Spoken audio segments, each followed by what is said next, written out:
All right, here we are in our first session of the day. We have Dr. Onicio Leal with us. He is going to be talking about how crowdsourcing and mobile devices help to monitor epidemics during some other large events. Onicio is a biomedical scientist, epidemiologist, PhD in public health and epidemiology. He's a postdoc researcher at the Center for Child Wellbeing and Development, also at the Department of Economics, the University of Zurich. He's the co-founder and executive director of EpiTrack, and he researches things like digital epidemiology, digital health, and technologies to fight epidemics, diseases, and outbreaks. So he is a great guy to have with us today.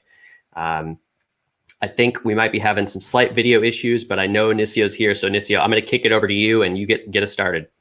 Okay, thanks. Thanks, Adam, for having me. Let me just start my screen right here.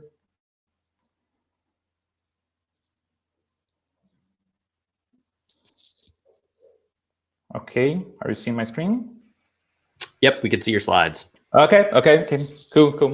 Looks so good. Thanks, Adam, for having me. Hello, everyone. Thanks for joining us in this afternoon. I'm so glad to be here and with you today. And I would like to say that there are a lot of health workers, scientists, innovators out there working hard to overcome this coronavirus pandemic.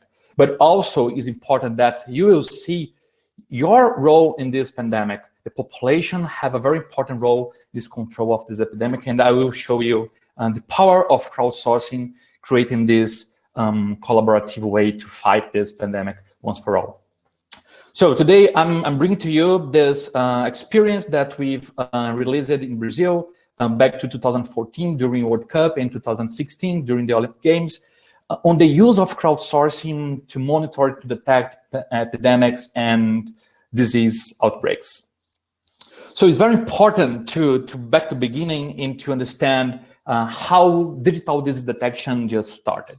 And this started in 1996 with ProMed, led by Dr. Larry Madoff, having this platform to distribute relevant information about epidemics and disease outbreaks across the globe.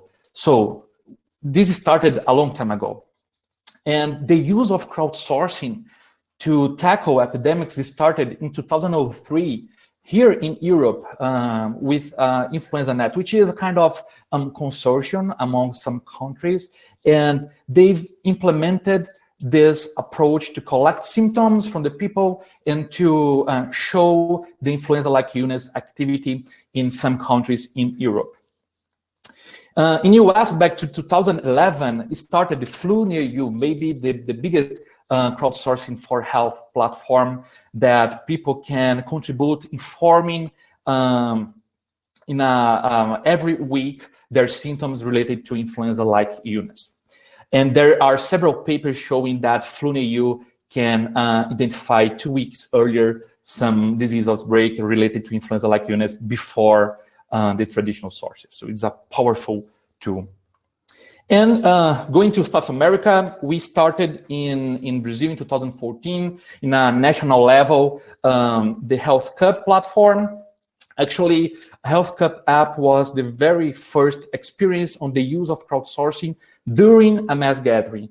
As probably, for those ones that are not familiar with that, a mass gathering like a World Cup or a concert is a very strategic and important situation to monitor the risk of diseases occurring there, because it can bring some disease that didn't occur in some territory, or even can create a pressure on the local health system. So that's important to monitor those health threats during this situation. And in 2016, we also released this platform during Olympic Games called Guardians of Health to monitor the risk of some disease outbreaks also. And since we are dealing with this digital age, the terms evolved. So digital disease detection we call nowadays as digital epidemiology, a term created by Professor Marcel Salater from Lausanne. But doesn't matter the term, actually, what matters is how this works. And I really like this chart here from Mark Smolinski from Ending Pandemics Foundation, which he shows that in a normal situation, we have this figure here. We can get only the cases when the cases get the system, the disease surveillance system, which means between the people get sick and the people get in the system, we will have this lack of information. And the delay to detect the risk of these disease outbreaks can increase the number of cases. When we are working with expat doctors on the front line, we can even decrease a little bit the number of cases doing this detection in a more assertive way. But we're still doing the same thing. We're still accounting cases only when they get the system. When we bring for this game the Sentinel networks, which is a very important methodology that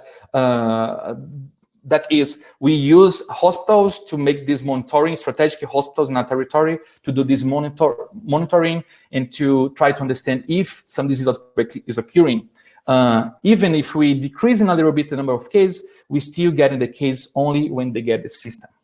But when we started working with digital disease detection or even participatory epidemiology, participatory surveillance, or crowdsourcing, we can detect the cases earlier than they happen, and this can reduce increasingly the number of total cases over the time. And here's a very illustrative situation.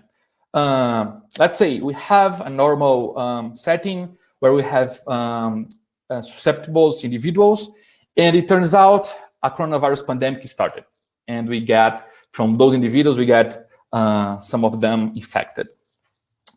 Until those guys touch the disease surveillance system to be accounted as cases, we have a lack. We have a lack of information. And actually, in this gray area, maybe we are missing several cases of disease. And those cases maybe could be the responsible to spirit out this epidemic or this disease outbreak. And actually, the participatory surveillance works right here, trying to identify, to capture, to detect those cases, to try to add as a complementary way to the traditional or to the disease surveillance system in place, running by government or running by some private institution. So it works in a very similar way, no matter if the platform that we are talking about is in Brazil or in the US or in Europe. We need to have kind of data entrance way, which could be a mobile app, could be a SMS survey, could be a web platform. And when the user is starting making a self-report of their symptoms, we can get this data in real time, and the institutions can develop algorithms to track patterns. The institution will track clusters of individuals with the same symptoms at the same space and time. If they got this pattern, they can offer this information for decision makers, and then the decision makers will be aware about the risk area. The decision maker will have more information to take their decisions properly. But also, it's important to notice that population have to get back this information too, because they are feeding the system in the very beginning of the chain. So for the population, it's very important to empower them about how healthy the community that they live, and then they can adopt more health behavior things, or even to understand how risky is the community that they live, and they protect themselves with some healthcare measures. And to do participatory surveillance, to do crowdsourcing for epidemics and disease outbreaks, we don't need to collect long forms of information, of data. We need to be smart, because engagement and attention is very hard to get from the users. And to do that, we just need to select strategic symptoms and work with a syndromic approach. The combination of some symptoms of it can indicate us which kind of syndrome this signal makes part, and then we can just estimate the disease that these syndrome are related. But again, this is not only to collect symptoms or clinical questions. Questions about the exposure of users are so important too. For example, during World Cup and during Olympic Games, we asked them if they sought a health facility. Because let's think, if people are reporting some symptoms and they sought a health facility, this could be a proxy about the severity of that case. And then we can just estimate how severe is going to be this clinical outcome. Also, another important question that we did back to Olympic Games and FIFA World Cup: if the user traveled abroad in the last 7 days, because could be the case that we are facing a disease outbreak for a disease that we didn't have the occurrence in the national territory. So that's important to evaluate if the individual that are feeling those symptoms traveled abroad. And finally, just to serve as a proxy for contagion chain, we asked if this user knows someone who had those symptoms, because it could be the case that they are not feeling nothing, but they got in touch with someone with these symptoms. And this could be the very start of a contagion chain. And I like so much about this paper from Wojcik. It compares in a clear way the difference between the traditional disease surveillance system and the participatory surveillance system. The traditional one, we can see clearly the different hierarchy that you have. We have a lot of steps, a lot of levels of competencies, and sometimes the information get lost in the middle of this confusion of process and bureaucracy. On the other hand, on participatory perspective, we have a kind of holistic way to work where citizens, where individual or population are directly part generating and being a kind of data stream about relevant information for disease surveillance. And now I'd like to comment a bit specific details about the FIFA World Cup project that we did back to 2014. As I mentioned before, we worked with this syndromic approach. So we selected those symptoms right here. And from those symptoms, we can estimate the clusters of those syndromes. And for that syndromes, we can estimate the occurrence of some disease. That disease were important in the context of mass gathering, because, for example, respiratory infections or gastroenteritis are very important when we have this kind of situation, a lot of people together, and a way to disseminate this across community. That's why we selected those set of syndromes in diseases that make sense for the context that we were working. And back to 2014, this is how UX design looks like in that time. And we included a gamification because, crowdsourcing is so hard to engage people there. It's so hard. It's a real challenge. And one of the things that we tried to overcome this challenge was including a gamification in the application.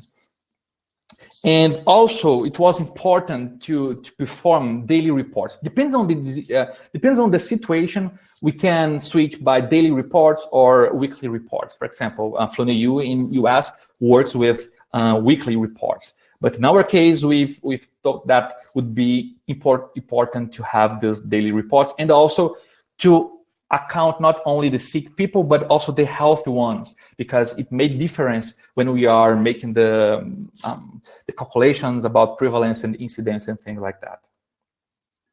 And as a way to increase the engagement somehow, we've included a travel health information guide. So people that didn't live in Brazil, or even Brazilian people, but that they didn't live in that specific city, we've disclosed information about, for example, endemic disease areas, so they could avoid go there to the Pantanal, for example, or to the north region, avoiding get some current illness that are endemic in those parts.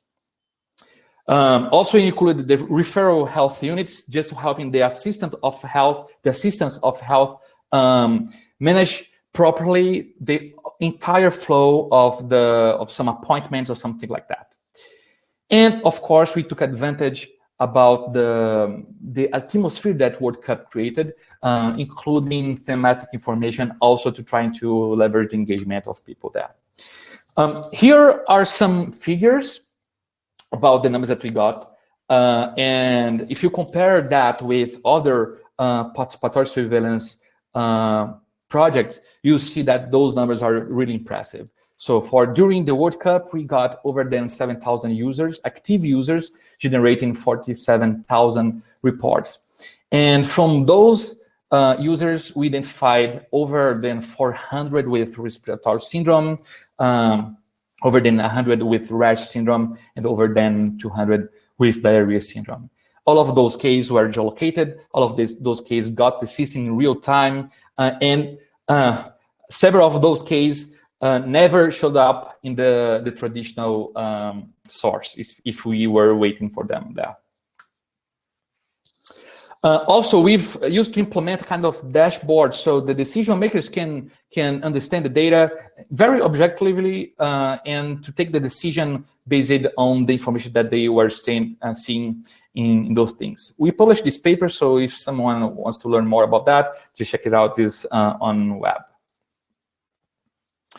So this is a real map with the users that report symptoms or not. And as you can see, we can reach out the entire country that big as Brazil.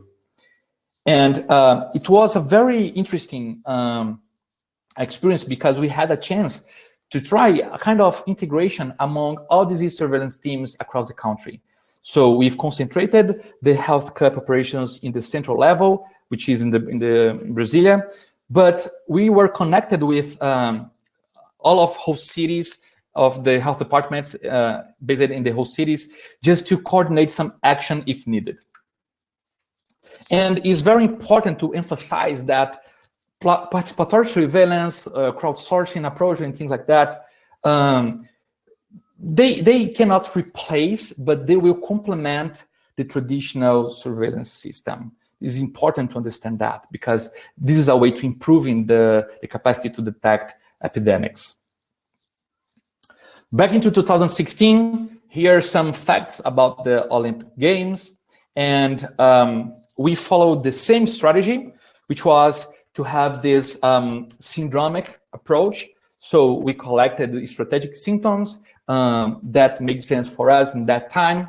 And then those symptoms were related with some syndromes. And then from those syndromes, we could estimate the occurrence of some disease that is important in a mass gathering setting.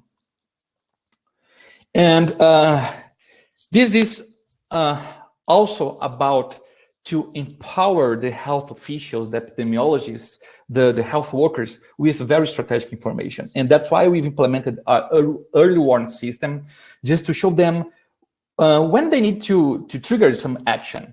For example, this is for illustration purposes right here.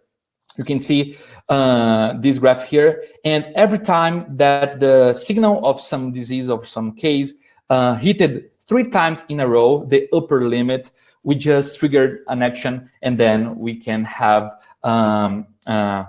field epidemiology teams going to the ground and starting an investigation to confirm if that signal was about starting off outbreak or not. It's very important also to emphasize that participatory surveillance works like a kind of smoke signal. We are not looking for to have 100% of certain, but we just need to be sensitive to flag up something that's wrong occurring in the territory. So for Olympic Games, our problem was related to arbovirosis, specifically for the dengue and Zika situation. I don't know if you remember, back in 2016, the problem that we are facing in Brazil related with those arboviroses. We've released that project in 7 languages because we got a lot of foreigners coming for Olympic Games, and it was important to cover as much as we can the users that would participate in the app. We also included a gamification trying to establish an engagement to motivate users report almost every day. And here are some figures, and are pretty similar that from the experience that we got in FIFA World Cup. So we have during the Olympic Games almost 8,000 active users generating more than 12,000 reports. And we got that figure is for respiratory infection, or for example, 145, in that case, not Rett syndrome, but arbovirosis syndrome. And I mean, this is only to show the potential of a tool like that.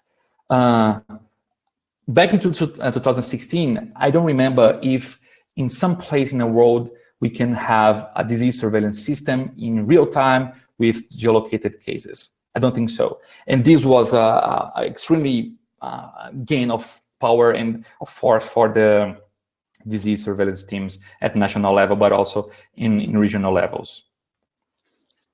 Well, we published this paper too, so if someone wants to learn more about that, please go to the lab and check this out.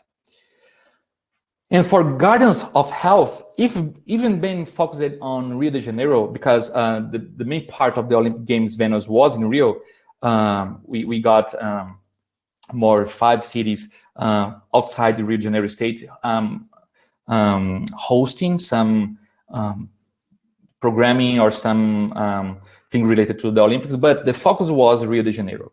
And you can see that we have a concentration of users there, but we have across Brazil.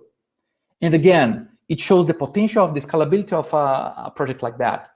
Bringing together population to participating in this crowdsourcing thing maybe could be a chance to track better these epidemics nowadays, because it worked during those mass gatherings.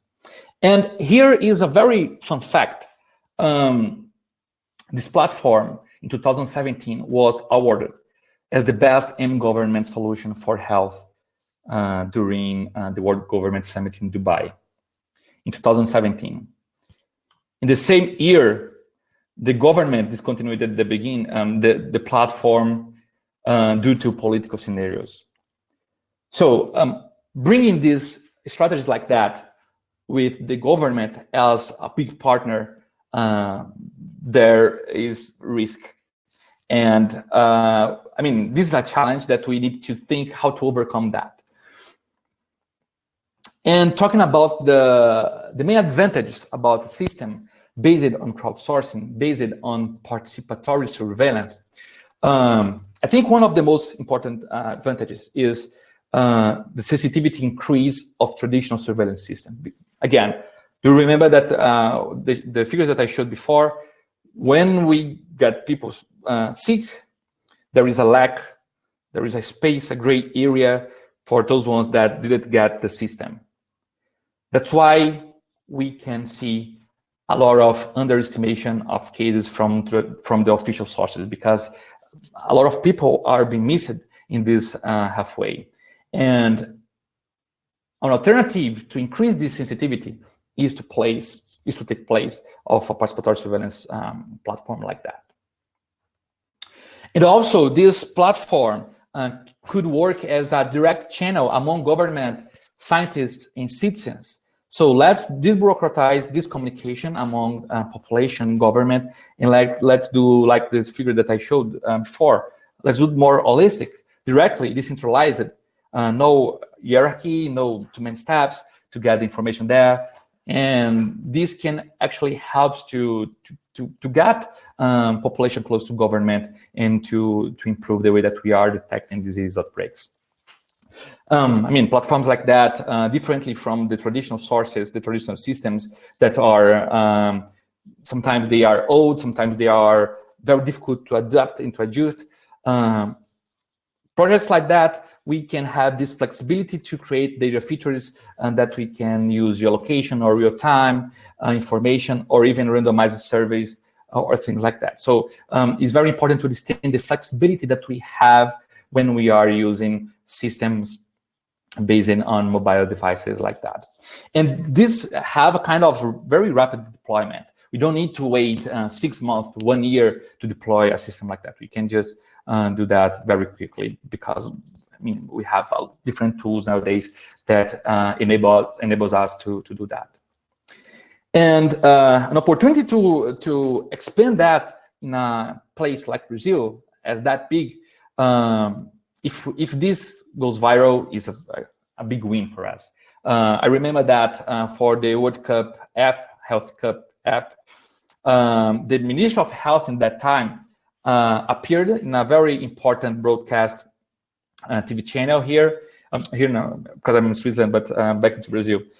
There in Brazil, the Minister of Health appeared using the Health Cup app, and this went viral, and we got a lot of users thanks to this situation that to creating some kind of virality. But of course, we do have a lot of unsolved challenges about crowdsourcing and participatory surveillance, for sure. And one of those most important is manage false positives. Because let's think, if people are reporting symptoms there, and if we are aiming to increase the sensitivity of a disease surveillance system, it's likely that we can get a lot of false positives. And in a situation that we need to handle or to manage properly the resources that we have, we cannot trigger every time that we got a red flag an investigation in the field. So the management of false positives is a real challenge in platforms like that. Also, in terms of data analysis, to find a perfect zero-inflated model is also a very tough question, because in platforms like that, in deployments like that, we will have a lot of zeros.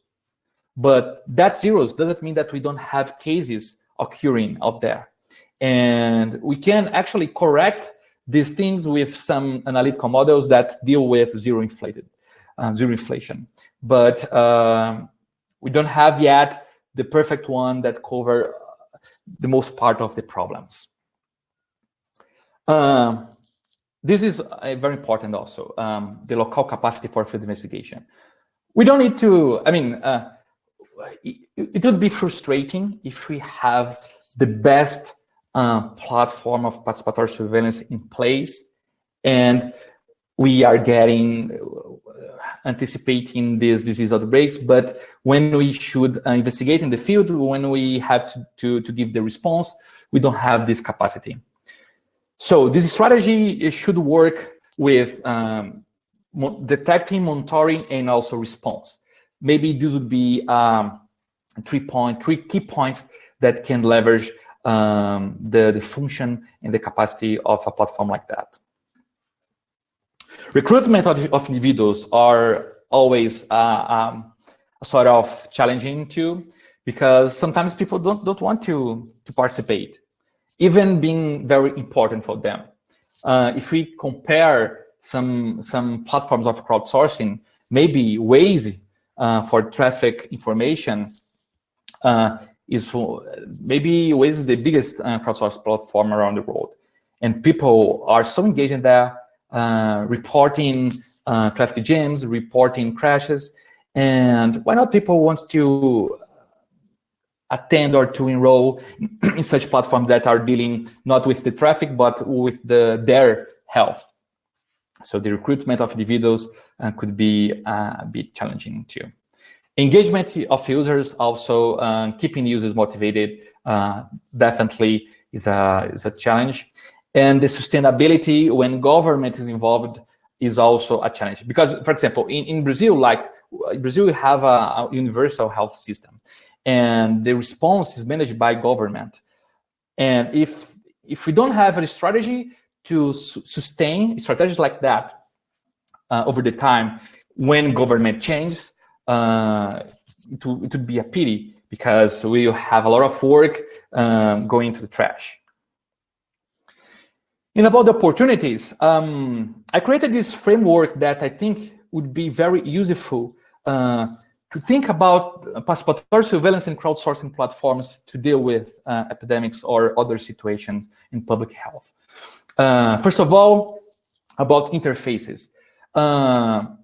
We should try implement different types of interfaces, not only mobile apps or web platforms or SMS surveys, but why not use proximity sensors? There is researchers in ISI Foundation in Turin, Dr. Ciro Catuto and Daniela Polotti, and they have a lot of work doing with these proximity sensors to understand contagion among people. And this is actually a very interesting interface to implement in interventions like that. Recruitment based in joint cooperation and mixed channels. So this is not only about government too.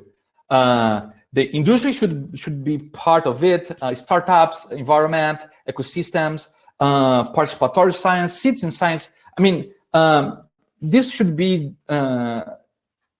We need to have those different partners involved in enjoying trying to leverage these platforms like that. Otherwise, we cannot work alone, or government cannot work alone, or industry cannot work alone. This should be integrated.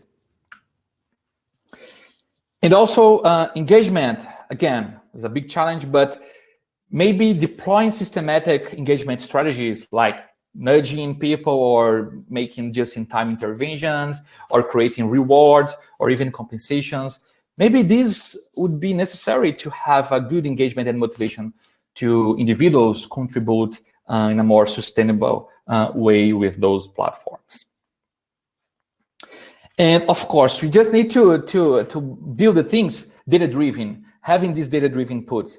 And for this situation of participatory surveillance, it's very important to consider the classical epidemiology pillars, which is person, space, and time. So maybe if we follow those that framework, we can have some success in strategies that are looking for to deploy disease outbreaks and epidemic systems based on crowdsourcing. And just to close my presentation, here are some perspectives for the use of tools like that. First of all, let's reinforce use and engaging with existing platforms to make their data more powerful. You don't need to create more apps and more apps and more apps.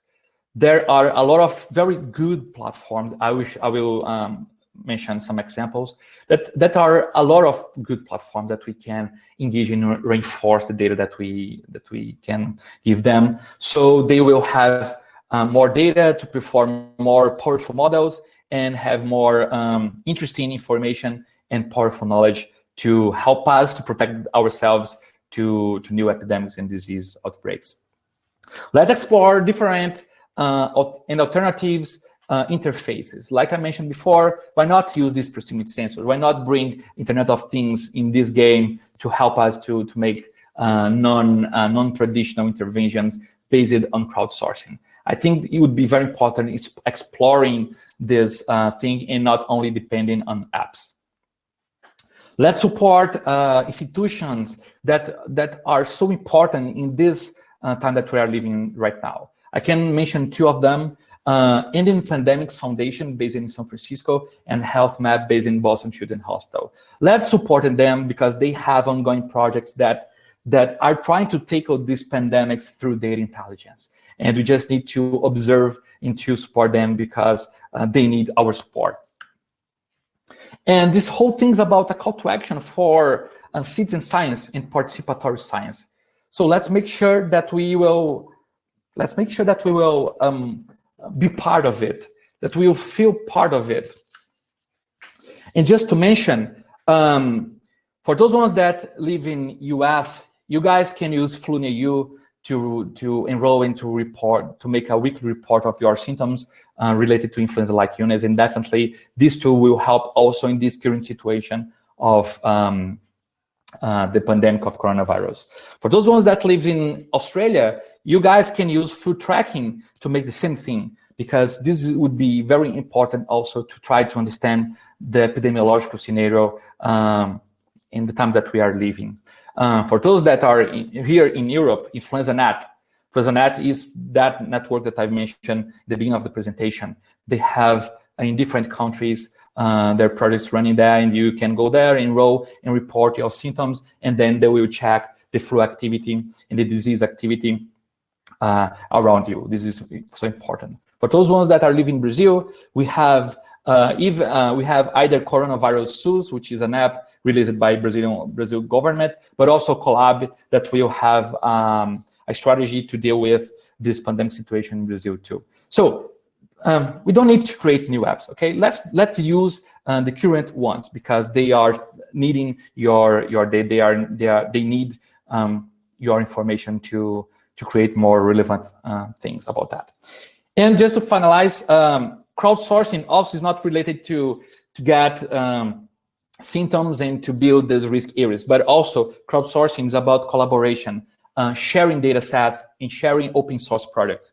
And you can go to GitHub or to Kaggle and check out a lot of different projects that we can take advantage about them to learn more or to implement something or even to analyze some data, trying algorithms or models to join efforts and trying to fight this coronavirus pandemic.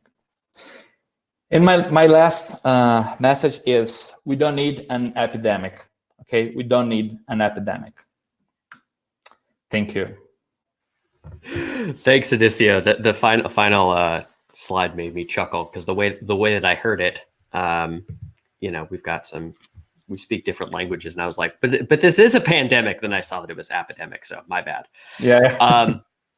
Thank you for that. I love your passion. It's clear that you have a ton of experience in dealing with this, and so we're lucky to have you on today. Do you have time for a couple questions? Yeah, sure. Awesome. All right. So the most popular one that we've got right now, which countries have the most innovative apps to monitor coronavirus today? How do we copy them in our own countries and make them global? Probably we don't have yet the best mobile application or the best technological initiative to tackle properly this pandemic, because we all are learning the things on the fly. So it's hard to say that, okay, you should go to Canada and consider Blue Dot as the gold standard for that. Blue Dot is very important, but I don't know if Blue Dot would work in Brazil or in Switzerland.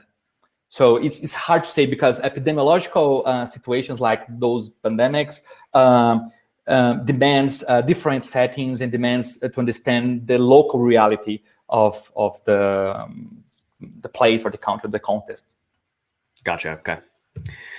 The next one is, since COVID-19 symptoms are undetectable during incubation, how can crowdsourcing help? Thanks for the question, Isaac. Yeah, this is a really good question. We don't know yet.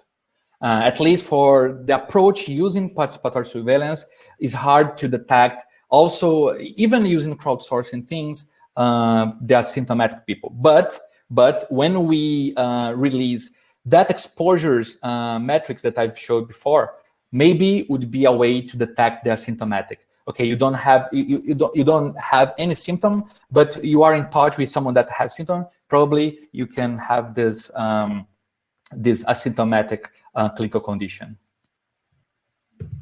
Got it. Yeah, I mean, it's amazing being how fast it's moving and how fast we're trying to catch up with it. You know, all these things are really happening in near real time. Let's see. The next question that popped up.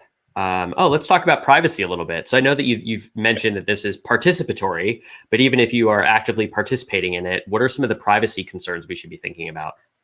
Yeah, to be honest, I think maybe I missed to put this thing in the challenges of participatory surveillance, but of course, privacy and this data protection is really important in platforms like that. The experience that we got from the FIFA World Cup and Olympic Games, the users should complain and should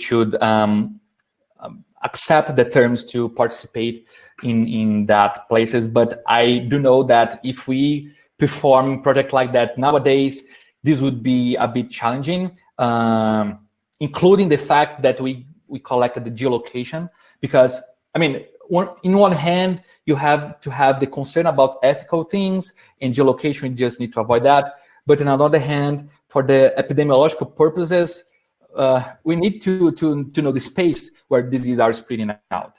And but I mean, FluneU, for example, they have a very interesting way to overcome this challenge. Instead of collect the coordinates for the user, they just aggregated data from zip codes in the US. And maybe this would be a very smart way to overcome this challenge about privacy.